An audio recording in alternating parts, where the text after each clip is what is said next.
बच्चों, कैसे हो आप सब लोग। आज हम लोग अपनी लास्ट कॉलिगेटिव प्रॉपर्टी स्टार्ट करने वाले हैं, that is osmotic pressure, osmosis, reverse osmosis, RO, जो हमारे घरों में लगे हुए हैं। हम लोगों ने ना डेली रूटीन का ही हम लोग सिनेरियो उठा रहे हैं, ठीक है। तुम सबको राजमा बहुत पसंद होंगे, भाई मुझे बहुत पसंद है। क्या होता है, राजमा को एकदम से नहीं हम बनाते। मेरी बेटी को राजमा बहुत पसंद है। वो मुझे ना सुबह उठ के बोले मम्मा राजमा बना दो। मैंने उसको बोला भाई रात को बताती, मैं राजमा को रात को पानी में डाल के रखती, उसको डिप करके रखती, ऐसे तो नहीं बनेंगे। अच्छा चलो मम्मा चने बना दो। बेटा चने भी नहीं बनेंगे। क्यों मम्मा, क्यों नहीं बनेंगे चने? कैसे बनेंगे भाई, रात को पानी में उसको भिगो के नहीं रखा। पॉइंट। क्यों, क्या हुआ, रात को या 6 से 7 घंटे के लिए राजमा को, चने को पानी में क्यों बॉयल करते हैं? अजीब सी बात है भाई, है ना। वहीं से ही हमारे पास टॉपिक आया ऑस्मोसिस, चीज का फूलना, चीज का श्रिंक होना। रेजिन, किशमिश, किशमिश को पानी में भिगो के रखो, ठीक है। बादाम रात को पानी में भिगो के रखो, सॉफ्ट हो जाते हैं, ठीक है। अब एज यूजुअल एनसीईआरटी से ही चीजें उठाई, वापिस आ जाता है अपनी केमिस्ट्री पर, ठीक है। अभी राजमा नहीं खाने हैं, अभी केमिस्ट्री पढ़नी है हमने, ठीक है। सेमी परमिएबल मेम्ब्रेन, छन्नी देखी चाय वाली, चाय पीनी नहीं चाहिए, it's not good for health. But कई बार अब तुम इतने बड़े हो चुके हो, तुम्हारी मम्मी ने बोला बेटे चाय बना के ला दे, तुम क्या करते हो, चाय बनाते हो ना, तो जब उसको मग में डालते हो तो छन्नी से उसको अलग करते हो, पत्ती ऊपर रह जाती है, चाय नीचे चले जाती है मग में। डेली रूटीन में ये सब काम होता है। तो सेमी परमेबल मेम्ब्रेन क्या है? इट्स लाइक अ जाली, इट्स लाइक अ नेट। चावल धोए, चावल धोने के बाद चावलों को सेपरेट करना, पानी को बाहर निकाल देना। राजमा जो रात को भिगोए थे उसको पहले जब वॉश किया, वॉश करने के टाइम पर उसका पानी बाहर निकाला, चाहे तुम छन्नी से निकालो, चाहे मम्मी ऐसे उसको हाथ से साइड पर कर देगी, पानी बाहर निकल जाए। तो सेमी परमिएबल मेम्ब्रेन हमारे पास डेली रूटीन में जो छन्नी होती है, जिससे हम लोग पत्ती और चाय को सेपरेट करते हैं। बड़ी सिंपल सी बात। केमिस्ट्री में क्या लिखा है? एक ऐसा मेम्ब्रेन, एक ऐसा नेट जो क्या करता है, तुम्हारे सॉल्वेंट के मॉलिक्यूल्स को पास होने देता है, सॉल्यूट को नहीं, पत्ती को नहीं जाने देगा, चाय को सेपरेट करेगा। That is semi permeable membrane, right. अब ऑस्मोसिस से पहले डिफ्यूजन, याद करो 9th में, कोविड तो नहीं थी 9th तुम्हारी, है ना, तो 9th में तुमने डिफ्यूजन और ऑस्मोसिस पढ़ा था केमिस्ट्री के पहले चैप्टर में। पहले चैप्टर में तुम्हारे पास बायो के, इवन पहले चैप्टर में भी पढ़ा था। बायो के पहले चैप्टर में डिफ्यूजन और ऑस्मोसिस दोनों था। डिफ्यूजन में था एक्सचेंज ऑफ गैसेस का, from high concentration to low concentration. एक जगह पर ऑक्सीजन बढ़ गया है, उसको बाहर निकालना है, कार्बन डाइऑक्साइड एक्सचेंज करनी है from high concentration to low concentration. या मैं बात करूं खुशबू फैलना, दैट इज डिफ्यूजन। चावल बनाए घर में, बहुत खुशबू फैल गई, राइट। मैडम को भूख लगी है, इसलिए मैम कभी राजमा की बात कर रही है, कभी मैडम चावल की बात कर रही है, क्योंकि आज मैंने राजमा चावल ही बनाने हैं, ठीक है। तो डिफ्यूजन क्या हुआ? फ्रेगनेंस फैलना, किसी भी चीज की, हलवे की खुशबू फैलना, चावलों की खुशबू फैलना, that is diffusion, right. The spontaneous mixing of particles of solute and the solvent mix हो गई।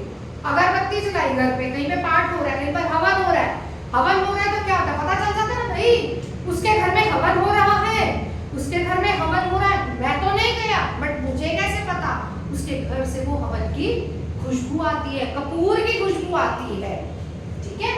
तो नॉर्मल सी डेफिनेशन है यार डिफ्यूजन की। मेन टॉपिक तो यहां से शुरू होता है, ऑस्मोसिस से, ठीक है, ऑस्मोसिस। अब वापस आ जाते हैं इस टॉपिक पर। अब खाने की बातें थोड़ी रोक देते हैं। ये फिगर देख रहे हो, ठीक है, इस साइड पर प्योर पानी था, राइट, प्योर वाटर था। इधर मैंने रखा कंसंट्रेटेड CuSO4, ठीक है। यहां पर ना क्या होगा, ये जो प्योर पानी है ना, जिसकी कंसंट्रेशन कम है, क्यों कंसंट्रेशन कम है, क्योंकि ये क्या होता है, डाइल्यूट। थोड़ी केमिस्ट्री को अब वापस समझेंगे, केमिस्ट्री में, ठीक। डाइल्यूट होता है पानी, ये कंसंट्रेटेड की तरफ शिफ्ट होता है, ठीक है। डाइल्यूट चीज को कंसंट्रेटेड बनाना, that is osmosis, the spontaneous flow of solvent from less concentration to high concentration. Solvent को लेस कंसंट्रेशन से हाई कंसंट्रेशन में कन्वर्ट करना।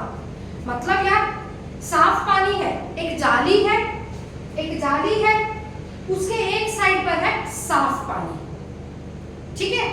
इधर गंदा पानी ले लेते हैं, साफ पानी को गंदे पानी की तरफ शिफ्ट करना, ठीक है, साफ को गंदा बनाना, from low concentration to high concentration shift किया जाएगा इसमें, ठीक है। हाई कंसंट्रेशन से लो कंसंट्रेशन नहीं है, from low concentration to high concentration, मतलब डिल्यूट को कंसंट्रेटेड बनाना, राइट। डाइल्यूट होता है, उसको कंसंट्रेटेड बनाना, पॉइंट पे फोकस करना, साफ को गंदा करना है हमने। ऑस्मोसिस की डेफिनेशन तो लिखी हुई है बोर्ड पर, the spontaneous flow of solvent from low concentration to high concentration. अब लर्न कैसे करना है, साफ को गंदा बनाया जाएगा। अगर साफ पानी है ना, उसको गंदगी की तरफ हम लोग शिफ्ट करेंगे, ठीक है। इसको जरा देखो, फिर एक इसका स्क्रीनशॉट ले लो, फिर एक एग्जांपल से काम करते हैं, उससे समझते हैं। स्क्रीनशॉट के साथ ये जरूर याद करेंगे, इस पे काम करेंगे, साफ को गंदा कैसे बनाएंगे हम लोग, ठीक है। ये तो अभी बेसिक था ऑस्मोसिस की। अगर मैं बेसिक, तुम्हारी डेफिनेशन थी from low concentration to high concentration तक शिफ्ट करना सॉल्वेंट को, साफ को कंसंट्रेट, डाइल्यूट को कंसंट्रेट में कन्वर्ट करना, ठीक, through a semi permeable membrane, right. अब इसका एक बार स्क्रीनशॉट ले लो, फिर एग्जांपल से समझते हैं ये चीज को। चलो बच्चा, एग्जांपल करते हैं। मैंने लिए रूट, ड्राइंग पर मत जाना, ठीक है, चीज समझते हैं।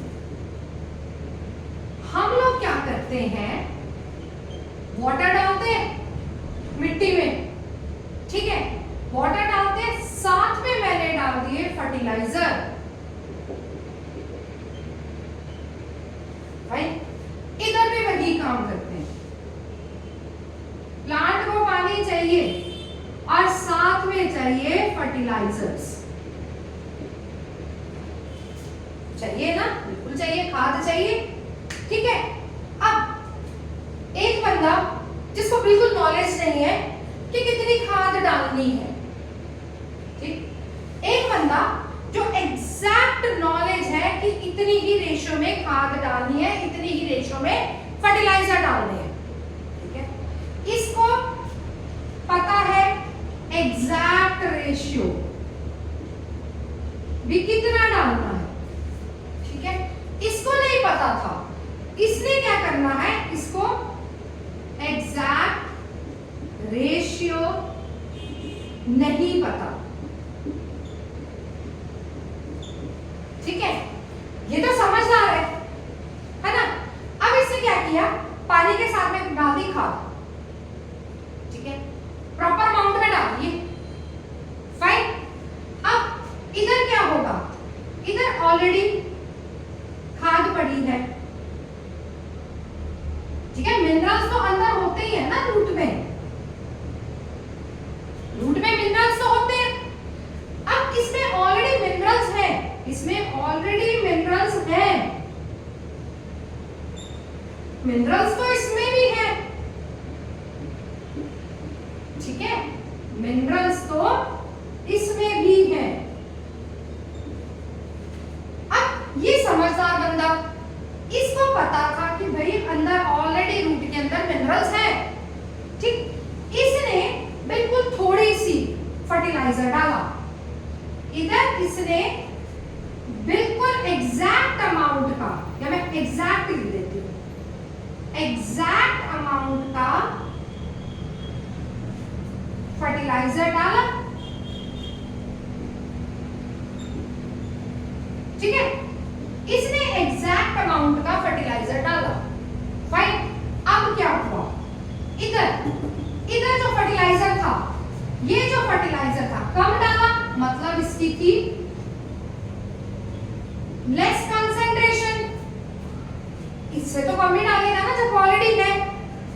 अंदर थी फर्टिलाइजर की मोर कंसंट्रेशन, ठीक है।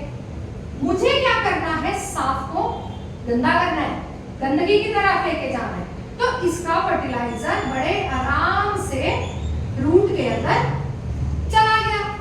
क्यों भाई, क्योंकि साफ को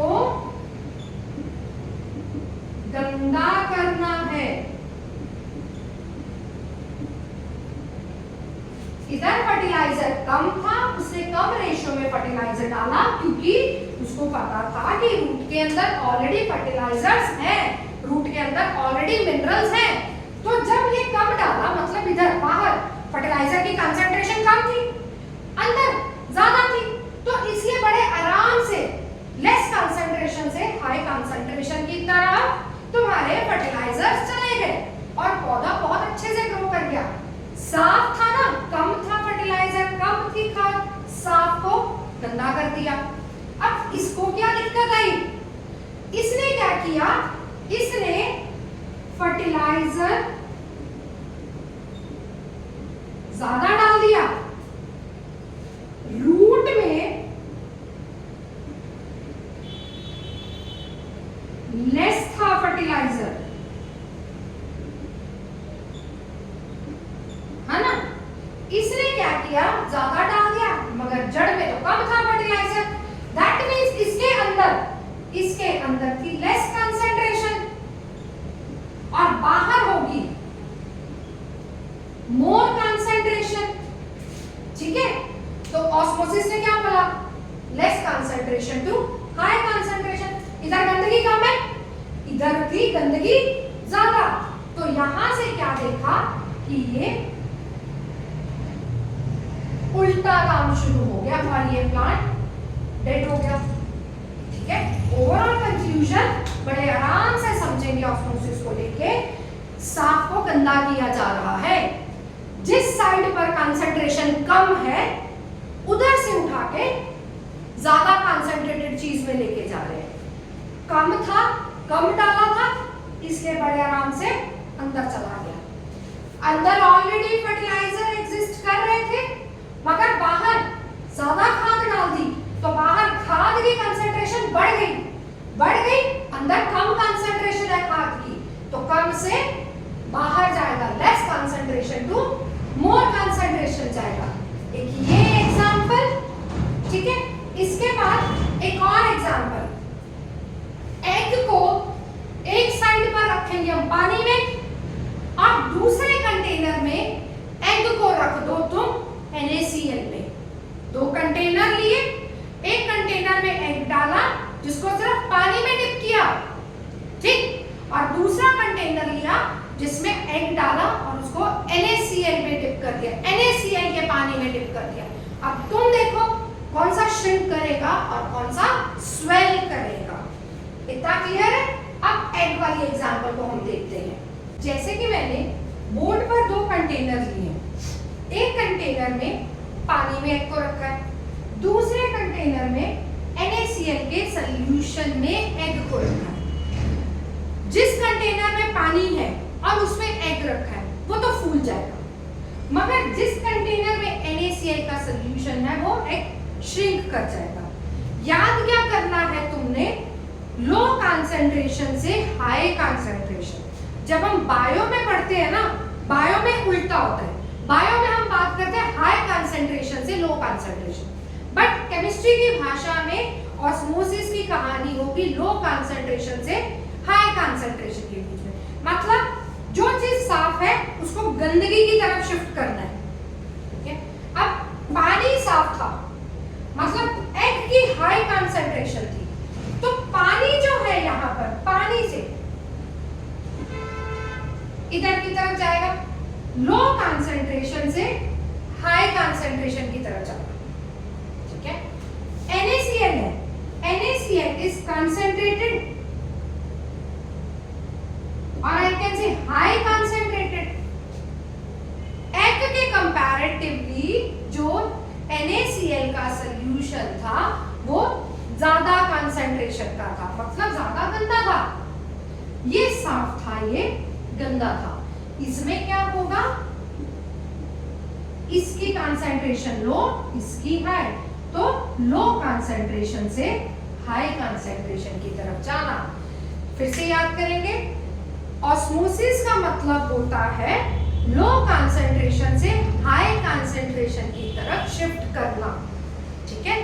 बायो में क्या पढ़ा, हाई से लो, बट हम लोग केमिस्ट्री में क्या पढ़ रहे हैं, लो कंसंट्रेशन से हाई कंसंट्रेशन। इसकी कंसंट्रेशन ज्यादा है, ठीक है, और इसकी कम है, तो अंदर जाएगा। इसकी कंसंट्रेशन NaCl के सॉल्यूशन से कम है, तो ये बाहर की तरफ, इसलिए ये श्रिंक होगा और ये स्वेलो हो जाएगा। तुम अपने पास ये एक्सपेरिमेंट भी करके देख सकते हो, तुम्हारे को पता चल जाएगा भी कब एग स्वेलो होता है और कब एग श्रिंक होता है।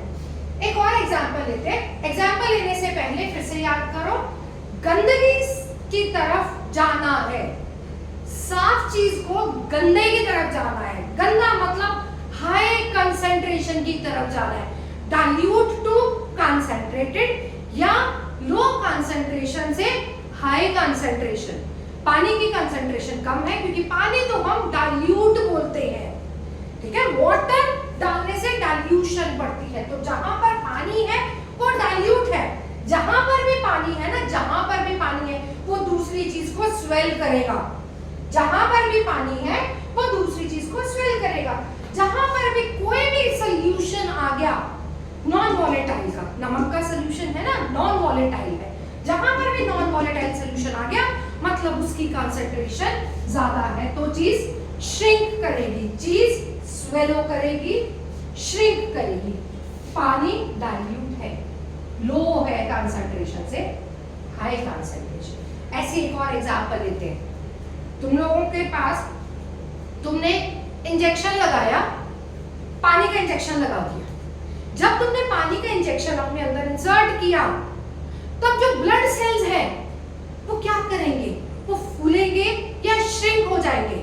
सोच के देखना, पानी का इंजेक्शन लगाने से तुम्हारे जो ब्लड सेल्स हैं वो स्वेलो कर जाएंगे। क्यों स्वेलो कर जाएंगे, क्योंकि पानी डाइल्यूट है, पानी की कंसंट्रेशन लो है, लो कंसंट्रेशन से हाई कंसंट्रेशन, तो मेरे ब्लड सेल्स स्वेलो होके कोलैप्स कर जाएंगे। जहां पर भी पानी वर्ड आएगा चीज स्वेल करेगी। साथ में कमेंट में जरूर लिखना, जब भी तुम पढ़ोगे साथ के साथ रिकॉल करना, बेनिफिट ही होगा। जहां पर भी पानी आएगा वहां पर तुम्हारी चीज स्वेल करेगी। और दूसरी साइड, एक साइड पर पानी का इंजेक्शन लगाया, पानी का इंजेक्शन लगाने के बाद तुम्हारे ब्लड सेल स्वेल कर गए। दूसरी साइड पर NaCl का इंजेक्शन लगाया, अगर इंजेक्शन में नमक वाला सॉल्यूशन डाल दिया और वो तुम्हारे ब्लड सेल में कर गया तो तुम्हारा ब्लड सेल श्रिंक कर जाएगा। पानी जब भी आएगा चीज स्वेलो करेगी। मैं बार बार एक चीज रिपीट कर रही हूँ, पानी जब भी आएगा तुम्हारे पास, लर्न कर लो साथ के साथ यही बैठ कर लर्न करो। जब भी पानी है, चीज, जो भी चीज पानी में जाएगी, जो भी चीज, वो चीज हमेशा स्वेल करेगी, ब्लड सेल्स स्वेल करेंगे और वो कोलैप्स होंगे। दूसरी साइड में जब भी कोई सॉल्यूशन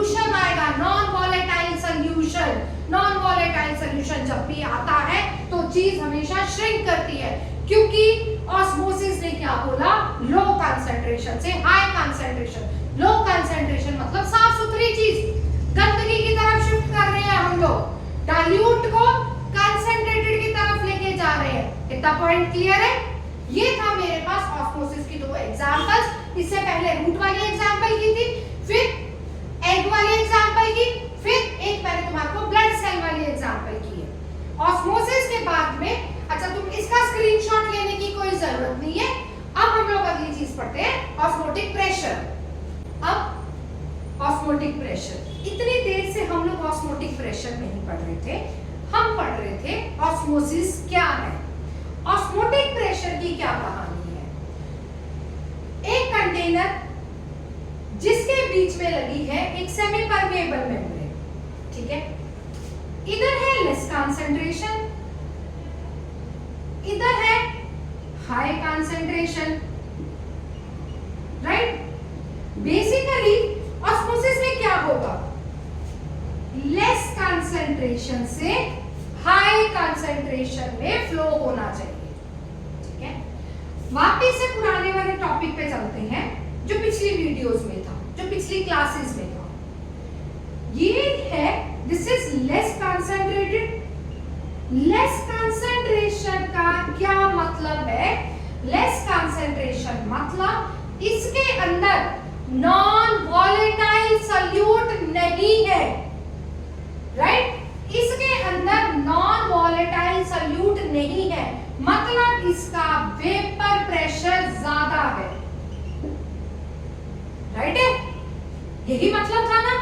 जिसमें नॉन वॉलेटाइल सॉल्यूट नहीं है उसका वेपर प्रेशर ज्यादा है। इसके अंदर ये एक सॉल्यूशन है, इसके अंदर नॉन वॉलेटाइल सॉल्यूट प्रेजेंट है, नॉन वॉलेटाइल सॉल्यूट प्रेजेंट है। जितना ज्यादा नॉन वॉलेटाइल सॉल्यूट होता है उतना उसका वेपर प्रेशर लेस होता है, ठीक है। अब इधर क्या है, हाई वेपर प्रेशर था, हाई वेपर प्रेशर था तो जितना भी मेरे पास पानी था वो इधर को आराम से शिफ्ट हो रहा था, क्योंकि प्रेशर ज्यादा था। प्रेशर कम था तो ये चलता जा रहा था। बट हर एक चीज की एक इक्विलिब्रियम स्टेट आती है, ठीक है। इसमें ऑस्मोसिस की भी एक इक्विलिब्रियम स्टेट आएगी, मतलब एक ऐसा प्रेशर एग्जिस्ट होगा जब इधर का पानी इधर जाना रुक जाएगा, ठीक है। इनिशियली तो ये पानी इधर जा रहा था, बट एक टाइम ऐसा आएगा जब ये पानी इधर जाना, सॉल्वेंट इस सॉल्यूशन में जाना रुक जाएगा। उस पर्टिकुलर प्रेशर को बोला गया है osmotic pressure. The minimum pressure, minimum excess pressure, एक हाई लेवल का, एक equilibrium state to be applied on the solution to prevent the entry of solvent. अब क्या हुआ, इधर जाता गया। मैंने क्या किया, मैंने ऊपर से कंटेनर में पानी भर रहा था, मैंने जिस सॉल्यूशन में सॉल्वेंट जा रहा था ना, मैंने ऊपर से उसको प्रेशर लगाना शुरू कर दिया।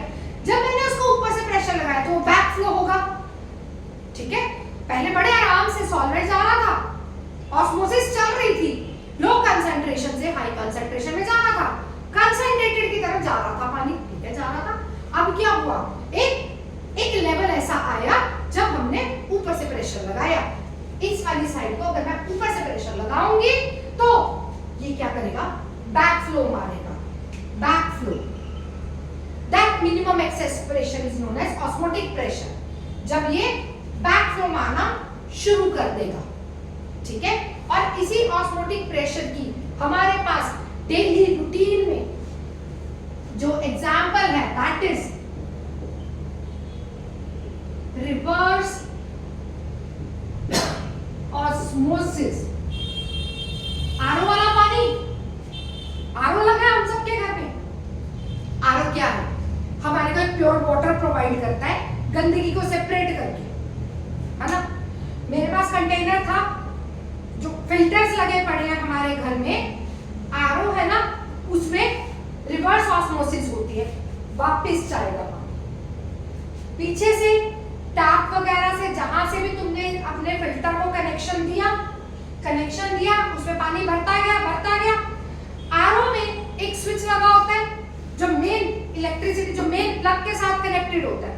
जब तुम उस प्लग को ऑन करते हैं ना, ऑन ही रखते हैं, ठीक है, जब मेरे को आरओ का प्योर पानी पीना है तो वो प्लग ऑन रहता है, मतलब जो आरओ हमारे घरों में लगा पड़ा है, उसके अंदर मोटर वगैरह लगी पड़ी है। वो मोटर क्या काम कर रही है, जो वो मोटर लगी पड़ी है ना, इधर तो पानी भरता गया, जो कंटेनर सा डिब्बा सा होता है, इधर तो पानी भरता गया, अपना काम चलता गया। मेरा क्या स्विच ऑन था, तो यहाँ से जो गंदा वाला पानी था, वहां से पिस्टन सा एक लगा होता है, एक प्लग सा होता है, उसने क्या किया, इसको प्रेशर किया। जब उसने ऐसे प्रेशर डाला इस गंदगी वाली साइड पे, ऐसे प्रेशर डाला, तो जो मेरा प्योर वाटर है ना, वो पीछे की तरफ इस कंटेनर में बैक फ्लो मारेगा, रिवर्स ऑस्मोसिस होगा, ठीक है। आरओ में रिवर्स ऑस्मोसिस होती है। स्टार्टिंग से अगर मैं तुम्हारे साथ कंक्लूजन लूं, हमने सबसे पहले पढ़ा सेमी परमिएबल मेम्ब्रेन, जाली थी। सेमी परमिएबल मेम्ब्रेन एक साइड से दूसरी साइड तक सॉल्वेंट को लेके जा रही थी। सेमी परमिएबल मेम्ब्रेन बेसिकली किसी की सकी नहीं है, ठीक है, वो ऐसा नहीं है कि हर बार सॉल्वेंट को ही सॉल्यूशन की तरफ लेके जाएगी, वो बैक फ्लो भी मारेगी, वो रिवर्स ऑस्मोसिस भी करेगी। तो semi permeable membrane is just a net जो आने जाने का काम कर रही थी। फिर मैंने तुम्हारे साथ एग्जांपल्स लिए ऑस्मोसिस को लेके, ठीक है। ऑस्मोसिस क्या था, बार बार वही चीज लो कंसंट्रेशन से हाई कंसंट्रेशन की तरफ जा रहे थे, दैट वाज ऑस्मोसिस। एग्जांपल्स उठाए ऑस्मोसिस की। फिर आया ऑस्मोटिक प्रेशर, एक ऐसा प्रेशर एग्जर्ट हो गया यहाँ पर, जिसने क्या किया, इस सॉल्वेंट को इधर नहीं आने दिया सॉल्यूशन की तरफ। वो कहता भाई चलो वापस मारो बैक फ्लो, अब नहीं आना, मैं इधर से प्रेशर लगा रहा हूँ।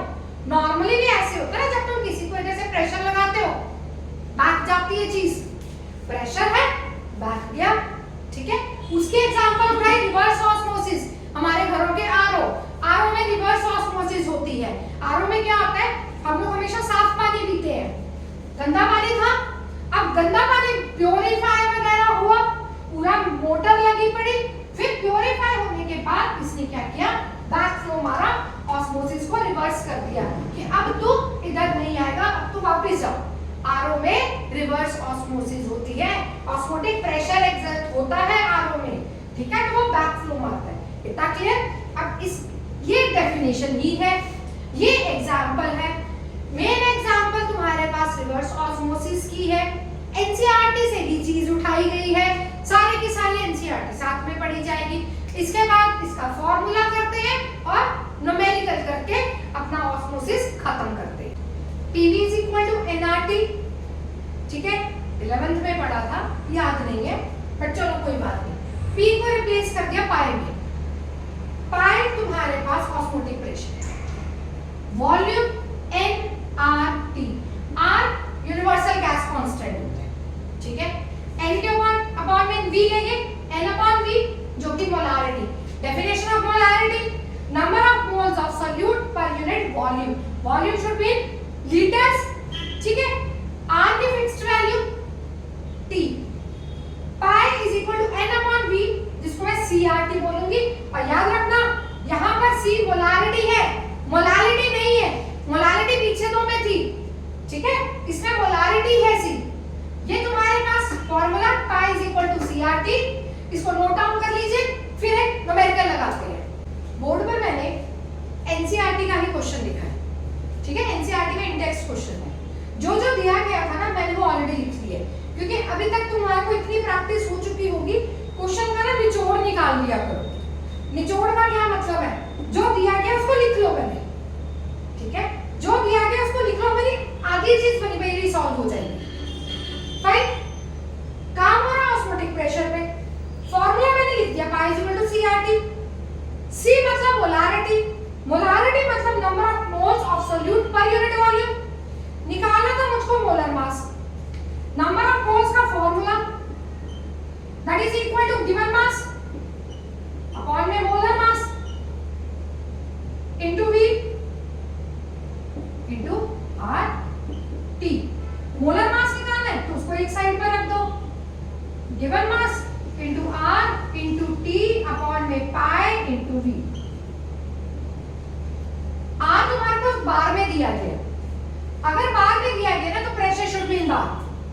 अगर R की वैल्यू क्वेश्चन में एटीएम में दी गई है तो प्रेशर को तुम्हारे को एटीएम में कन्वर्ट करना पड़ेगा। अगर यहाँ पर पास्कल है तो यहाँ पर पास्कल होना जरूरी है। तो डेफिनेटली प्रेशर की कन्वर्जन को पॉजिटिवली तुम लोग लर्न कर लेना भी कैसे कैसे कौन कौन सी कन्वर्जन उठाई जाएंगी, वो इंपॉर्टेंट चीज है तुम्हारे पास, मतलब अच्छी खासी गड़बड़ हो जाएगी तुम्हारे को। वैल्यूज पुट कर देते हैं, अब क्या रह गया ग्राम में, ठीक है। R 0.083, टेम्परेचर मेरे को दिया गया था 300, पाई की वैल्यू 2.57, 10 की पावर -3। वॉल्यूम मुझे दिया गया है, वॉल्यूम लीटर्स में जा रहा है, क्यों? क्योंकि वॉल्यूम शुड बी लीटर्स, ठीक है। कैलकुलेशन तुम्हारी, कैलकुलेशन करने के टाइम पर ना एक काम किया करो, ये जो डेसिमल्स है ना इनको खत्म कर दिया करो, ठीक है। डेसिमल्स खत्म करने के बाद जीरोस को अलग कर देना, राइट। और ये जो वैल्यूज है 126, 83, 3, 100 काट देना, यहाँ पर 257 और 2, जितनी कटिंग होती है कटिंग कर दो। उसके बाद वेट मत करना, सोचना मत कि भैया कटिंग नहीं हो रही क्या करें। कटिंग नहीं हो रही तो बचपन से तुम्हारे को एक लॉन्ग डिवीजन सिखाई गई है, अपनी लॉन्ग डिवीजन करनी शुरू कर देना। बट कैलकुलेटर यूज करने का कोई फायदा नहीं है। ये मत सोचना कि भाई अभी कैलकुलेटर कर लेंगे बाद में जब आएगा तो देखा जाएगा, नहीं यार, प्रैक्टिस पहले दिन से ही रखो। हाथ से कैलकुलेशन करो, कैलकुलेटर से नहीं करो, दिमाग से कैलकुलेशंस करो, ठीक है। तो इसको कैलकुलेट करके ना मैंने ऑलरेडी बोर्ड पर आंसर लिखा हुआ है, वो मेरे पास आ रहा है 61039 और इसके यूनिट्स होते हैं ग्राम पर मोल, ठीक। एनसीईआरटी का इंडेक्स क्वेश्चन था, कोशिश करना एनसीईआरटी के बैक क्वेश्चन अगर तुम्हारे से कुछ लग सकते हो अभी तक की डेट तक, ठीक है। उसके बाद जो हमारी अगली क्लास स्टार्ट होगी वो होगी हमारे पास एबनॉर्मल मोलर मास को लेके, वेन हॉफ फैक्टर को लेके। एबनॉर्मल मोलर मास या वेन हॉफ फैक्टर की बात करूं तो उसके लिए तुम्हारे को ये सारी की सारी क्वालिटेटिव प्रॉपर्टीज आनी जरूरी है। अगर तुम बीच में से करोगे तो गड़बड़ हो जाएगी, तो इससे पहले बेटर यही है कि पिछला सारा गो थ्रू करके आओ, 4 के 4 क्वालिटेटिव प्रॉपर्टीज गो थ्रू करके आना, तभी तुम्हारे को मजा भी आएगा पढ़ने में कि हाँ जी मैम बोल क्या रही है, कहाँ से आया ये सारा कुछ, कहाँ से आई एबनॉर्मल मोलर मास, कहाँ से आया ये वेन हॉफ फैक्टर, ठीक है। पढ़ के जरूर बैठना प्लीज बच्चों, और यहीं पर क्लास फाइंड अप होती है। होपफुली तुम्हारे को समझ आया होगा। जो टॉपिक है ना उसको बार बार रिकॉल जरूर करते रहा करो, ठीक। और क्लास यहीं पर ही फाइंड अप करते हुए लास्ट में डू लाइक शेयर और सब्सक्राइब बच्चों। थैंक यू सो मच बच्चों, मिलेंगे नेक्स्ट क्लास में। Thank you.